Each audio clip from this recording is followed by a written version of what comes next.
Yo les gars, c'est Tom, bienvenue sur cet épisode de Select.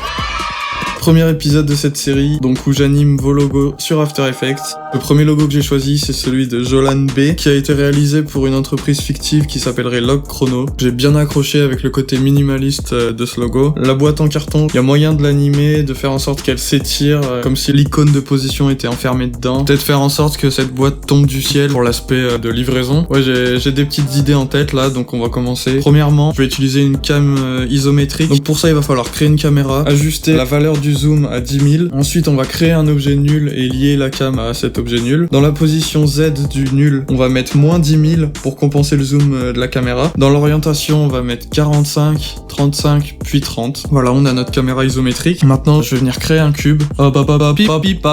Une fois qu'on a ce cube, on va venir ajuster sa taille à celle du logo. Pour ça, il faut lier chaque face du cube à la première face créée pour faire en sorte que si je modifie la taille de cette face, toutes les autres soient modifiées aussi. Donc voilà, on a notre boîte en carton. Bon, pour l'instant, elle ressemble à un bloc d'herbe sur Minecraft. Et justement, on va se pencher sur les couleurs. On va utiliser la pipette sur le logo pour les appliquer sur notre boîte. Boum. Sur notre logo, on a sur le dessus 4 faces ouvertes vers l'extérieur. Donc on va venir dupliquer la face du dessus 4 fois et faire en sorte d'ajuster les points d'ancrage pour pouvoir effectuer des rotations. On va s'en servir un peu plus tard dans la vidéo. Pour le moment, on va commencer l'animation de cette boîte et ajouter 2 clés de position pour la faire tomber du ciel. Je vais venir effectuer un lissage des clés, ajouter quelques rotations sur notre boîte et j'ajoute une expression qui s'appelle Gravity Drop pour un rebond naturel. J'ajoute aussi un fond blanc, une ombre en dessous de la boîte et là on commence à obtenir un rebond simple et efficace. Basique.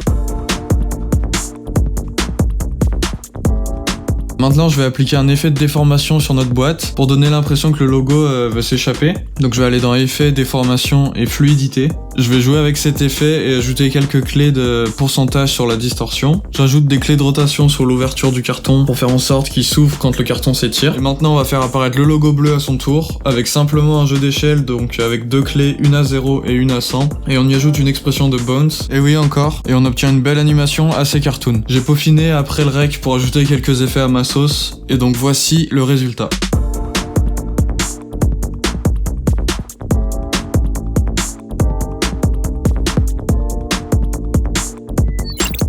Voilà les gars, c'est tout pour ce premier épisode, j'espère que l'animation finale vous plaît. Je remercie Jolan B de m'avoir envoyé ce logo qui m'a direct tapé dans l'œil. Je vous mets un lien vers son taf en description. J'ai mis en place une boîte mail que je mettrai aussi dans la description pour que ceux qui ont envie m'envoient leur logo et je sélectionnerai mes préférés pour réaliser les prochains épisodes. Je vous remercie de m'avoir visionné et je vous dis à la prochaine.